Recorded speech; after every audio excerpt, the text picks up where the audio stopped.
एक दिन जीनत ने अपनी गद्दी अपनी बेटी शाजिया को सौंप दी। इस फैसले से जलाल नाराजगी के साथ घर छोड़कर चला गया। उसने अपनी एक अलग दुनिया बसाने का फैसला किया और धीरे धीरे अपनी खुद की हुकूमत खड़ी कर ली। क्या वो शाजिया से ज्यादा ताकतवर है?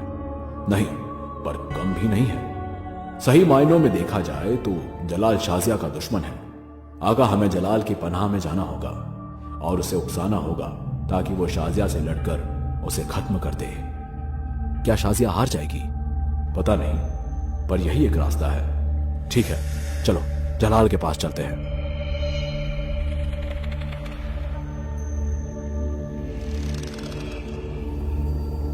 हमजाद मुझे जलाल के कमरे में ले गया। कौन हो तुम और यहाँ क्या कर रहे हो? मदद, मुझे आपकी मदद चाहिए जलाल साहब। कैसी मदद?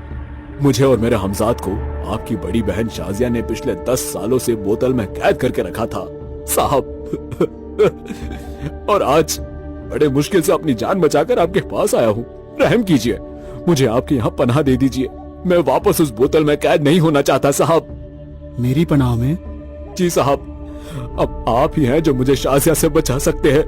आपकी कुव्वतों के आगे शाजिया कुछ भी नहीं है। पर ये बताओ, उसने तुम्हें कैद क्यों किया था? मैंने अपने हमजाद का इस्तेमाल करके कुछ लड़कियों के साथ रिश्ते बनाए, लेकिन जलाल साहब, मैं अपने बेटे की कसम खाकर कहता हूँ कि आगे से ऐसा कुछ नहीं करूंगा। एकदम पाक और नेक दिल जिंदगी बिताऊंगा। मुझे एक मौका देकर देखिए। तुम्हारा बेटा भी है? जी हाँ, अभी 15 बरस का होगा। उसे देखे हुए भी 10 साल हो गए हैं।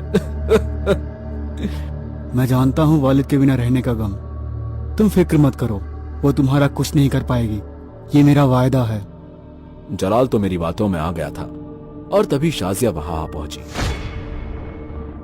भाईजान, इन दोनों को मुझे सौंप दीजिए। नहीं, ये मेरी पनाह में है। अब ये मेरे बाशिंदे हैं। भाईजान, ये बहुत बड़े गुनहगार है। जानता हूँ इसने क्या क्या गुनाह किया है, पर इसे सुधरने का एक मौका तो मिलना चाहिए साजिया। पर भाईजान। पर वर मैं नहीं जानता साजिया, तुम इन दोनों का कुछ नहीं करोगी, ये मेरा हुक्म है। शाजिया की आंखों में आग धधक रही थी। वो गुस्से से अपने भाईजान की ओर देख रही थी। अगर तुम्हें इन्हें यहाँ से ले जाना है तो तुम्हें मेरा सामना करना होगा शाजिया।